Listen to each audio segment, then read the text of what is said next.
Salve, salve turma, sejam todos bem-vindos à aula de processo penal. O tema de hoje é rito comum sumário, continuação da teoria geral do processo, continuação do rito comum ordinário.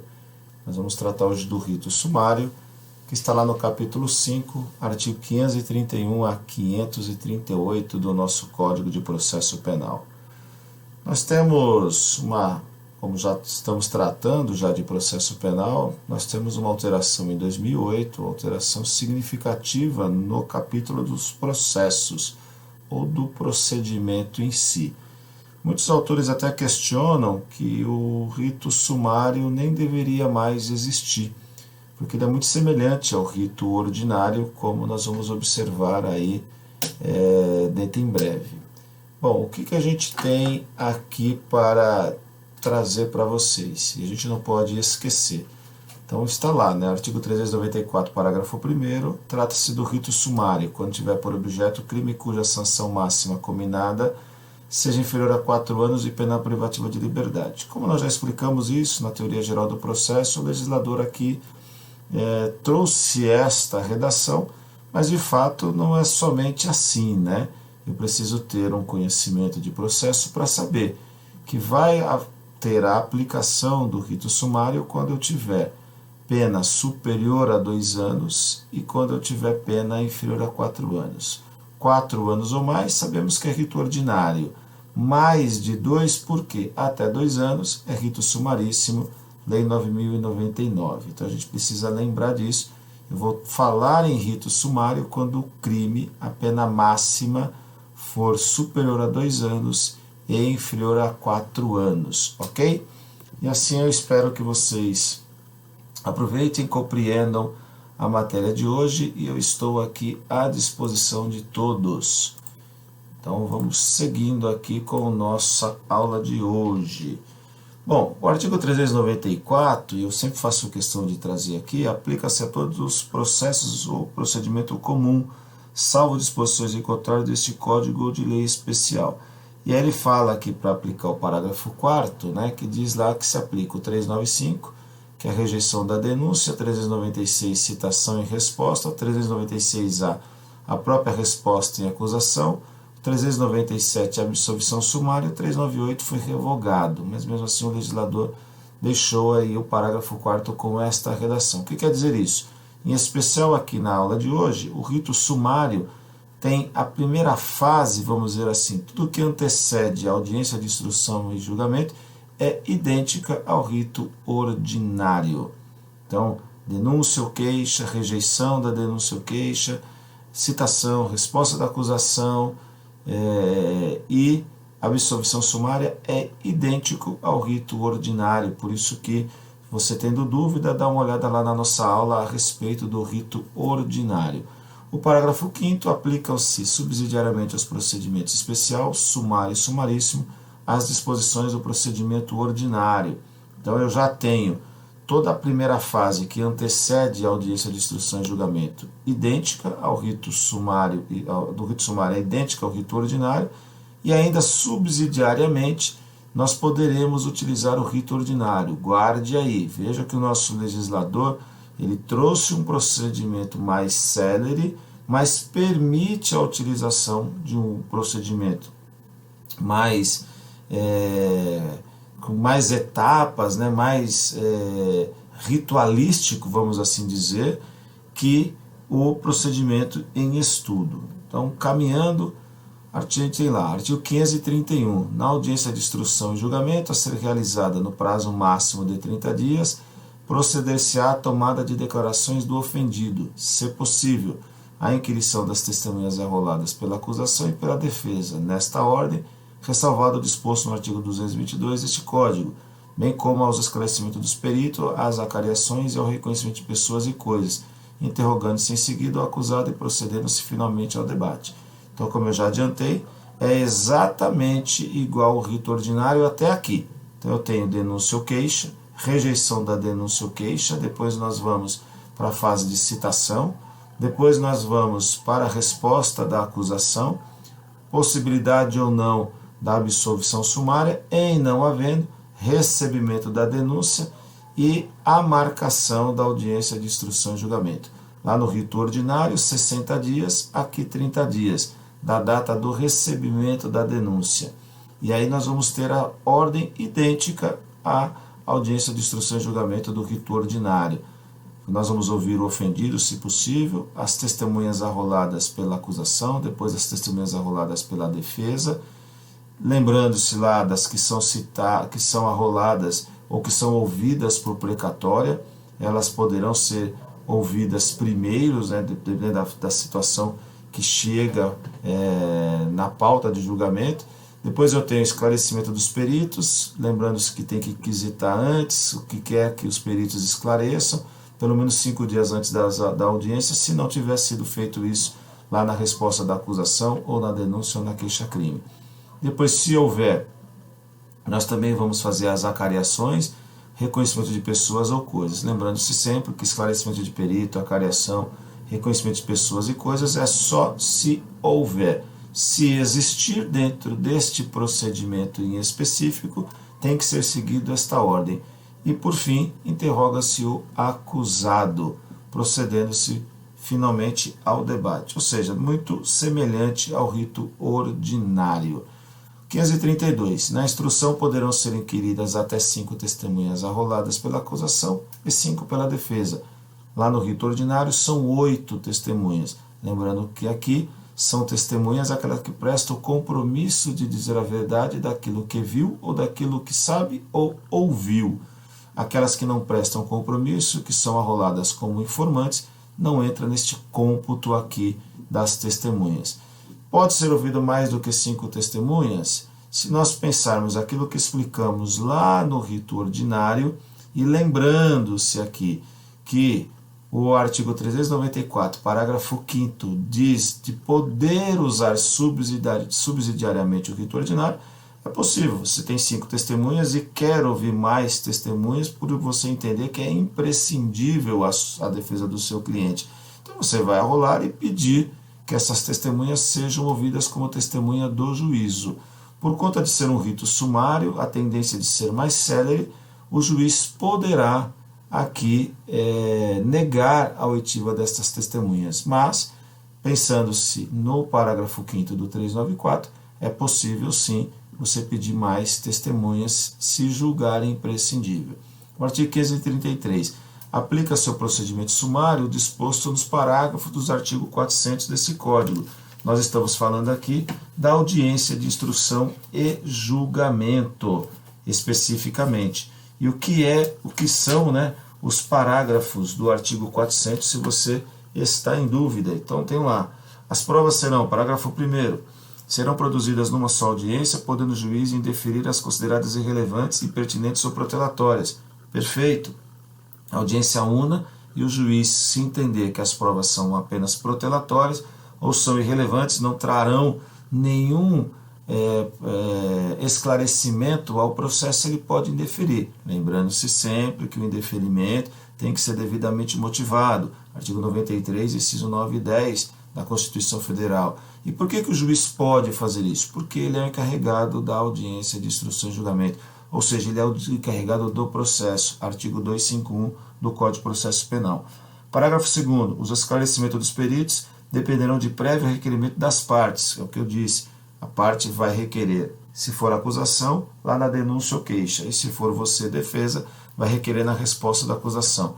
Lá é o momento de juntar. A doutrina admite até 5 dias antes da audiência o esclarecimento de peritos. Tá ok? Bom, artigo 534. As alegações finais serão orais, concedendo-se a palavra respectivamente à acusação e à defesa, pelo prazo de 20 minutos, prorrogáveis por mais 10, proferindo o juiz a seguir a sentença. Idêntica à fase de alegações orais do rito ordinário. 20 minutos para acusação, prorrogável com 20 minutos para acusação, com 10 de réplica, 20 minutos para a defesa, com 10 de tréplica. É a mesma regra que explicamos lá do rito ordinário. Não há a possibilidade de tréplica sem réplica de forma legal. Mas, se pensarmos na garantia do processo, do devido processo legal, é prudente que, havendo o pedido de uma tréplica sem réplica, não levar apenas na interpretação semântica e sim no espírito teleológico, aí sim é possível que o juiz conceda. Mas se o juiz entender que não é o caso de conceder a tréplica, porque o Ministério Público, a acusação, não replicou, não há o porquê aqui se alegar uma nulidade. Mas existem julgados em todos os sentidos. O parágrafo 1º, havendo mais de um acusado, o tempo previsto para a defesa de cada um será individual, igual já estava previsto no rito ordinário. Parágrafo 2º, ao assistente do MP, após a manifestação desse, serão concedidos 10 minutos, prorrogando-se por igual período o tempo da manifestação da defesa. Semelhante, tem a senha da acusação, então o prazo da acusação passa a ser 20 minutos para o promotor, 10 minutos para o assistente da acusação. Tem mais de um assistente da acusação, são 10 minutos que vai ser dividido entre os assistentes da acusação. Passa então a defesa a ter 30 minutos, 10 minutos de réplica e 10 minutos de tréplica. Lembrando que esses 10 minutos de réplica, o promotor vai dar a palavra aos assistentes da acusação se quiser. Não é que tem 10 minutos de réplica e mais 10 de réplica para os assistentes da acusação. Não existe isso. O prazo é único, como nós já havíamos explicado também lá no rito ordinário. Artigo 535. Nenhum ato será adiado, salvo quando imprescindível, a prova faltante, determinando o juiz a condução coercitiva de quem deva comparecer. Olha lá, né? Vamos retornar aqui no artigo 534. O que já deu para verificar? Não há a possibilidade aqui da conversão dos debates orais e memoriais, como ocorre lá no rito ordinário. Lá já existe uma conversão automática, quando o caso é complexo ou quando há pluralidade de réus. Aqui não existe isso, a possibilidade de converter os debates orais em memoriais. Por conta do quê? Do artigo 535. Nenhum ato será adiado, salvo quando imprescindível a prova faltante, determinando o juiz a condução coercitiva de quem deva comparecer. Mas aqui a gente já observa, né? O legislador quis dar celeridade ao rito, óbvio, por isso que se chama sumário, mas nós temos que perceber, e aí o legislador também analisou desta forma, as intercorrências supervenientes que podem surgir no processo. Então nós já vimos, lá no rito ordinário existe a possibilidade de diligências complementares. O rito sumário, por sua vez, não prevê. Mas e se surgirem? Se surgir uma testemunha referida, se houver necessidade de fazer uma diligência como a reconstrução do local de crime, não vai dar para ser feito naquela audiência que é una.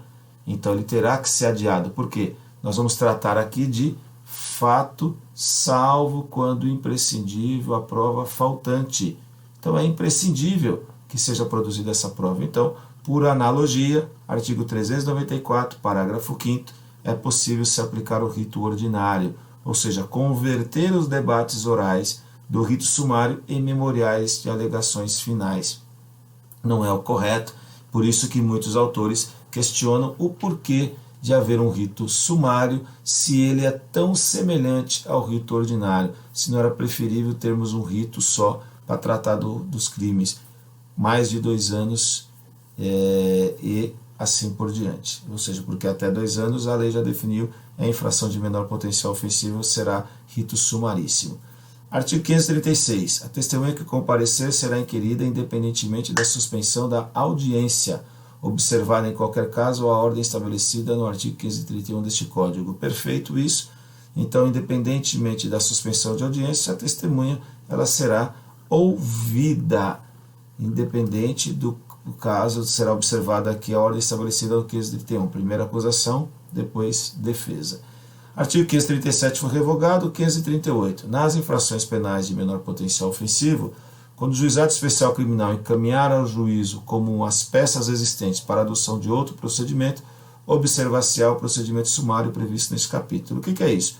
Quando nós estudarmos o rito sumaríssimo, nós vamos verificar lá o seguinte: se o acusado não comparecer para a composição civil do dano, para a transação penal, e não comparecer para a audiência de instrução e julgamento, como no rito sumaríssimo não há previsão de adiamento, o que vai fazer o juiz? Vai juntar todos os autos e encaminhar para o rito sumário, para o juízo comum, né? Lá também é comum, mas encaminhará para um juízo comum, que vai seguir embora seja infração de menor potencial ofensivo, irá seguir o rito sumário, é o que diz aqui o artigo 538. Então, qualquer ato lá no rito sumaríssimo que tiver que ser adiado, ele não pode. Então, o que faz o juiz? Ele suspende a audiência e encaminha os autos a um juiz que vai proceder perante o rito sumário.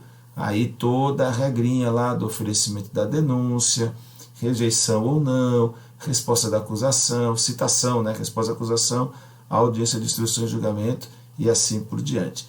Qual que é a diferença lá no rito sumaríssimo? É que se houvesse composição civil e transação penal, não contava para reincidência, não perderia a primariedade caso fosse.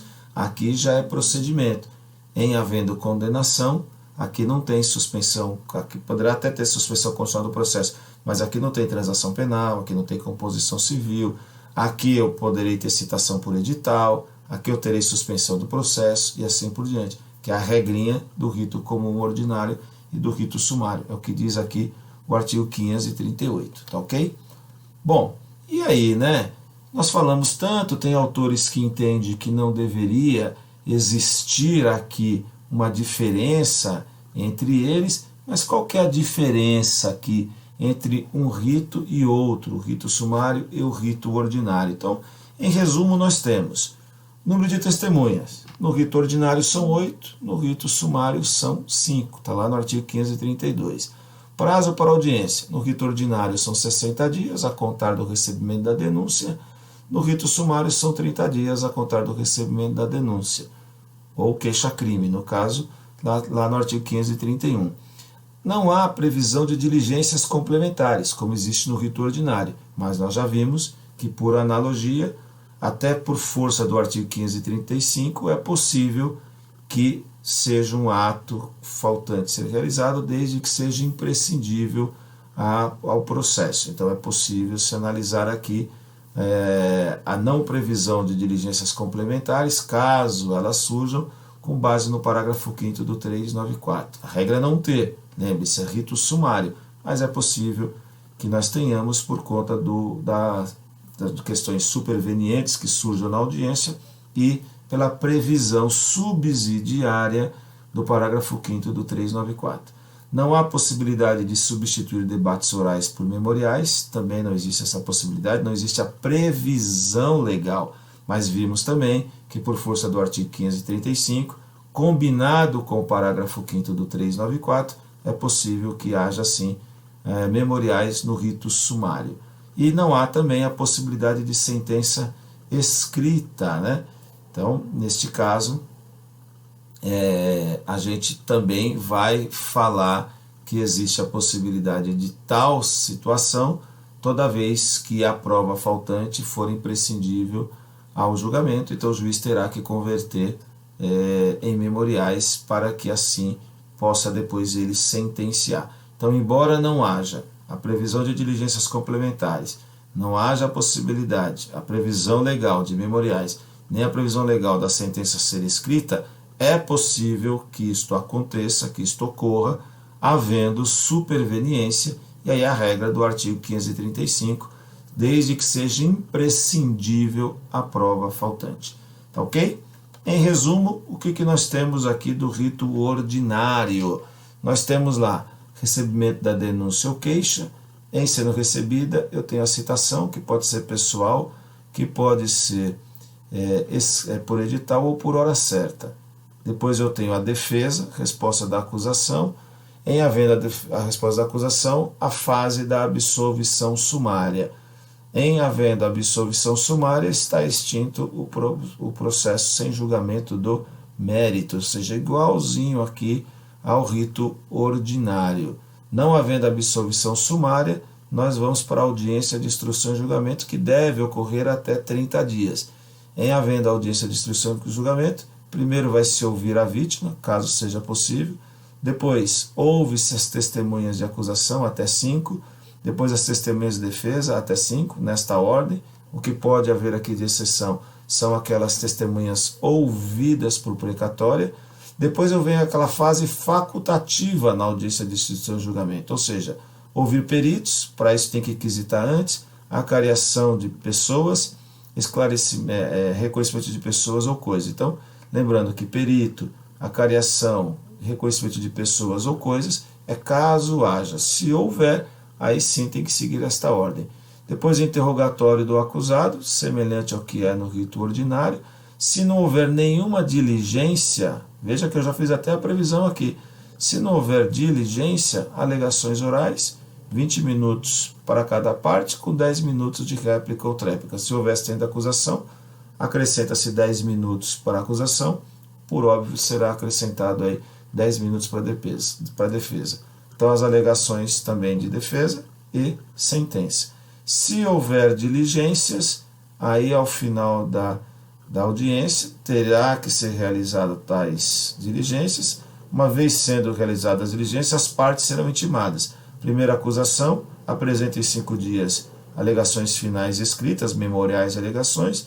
Depois a defesa é intimada, toma conhecimento das alegações finais da acusação, vai rebatê-las também em 5 dias e o juiz sentenciará. Ou seja, muito semelhante ao rito ordinário, repito, é um rito existente, bastante curto. Muitos doutrinadores discutem a legalidade deste rito, desta necessidade, mas o legislador, mesmo em 2008, manteve essa situação. Tá ok, turma? Espero que tenham compreendido. Meu muito obrigado, uma excelente semana a todos vocês. Fiquem com Deus e até a próxima.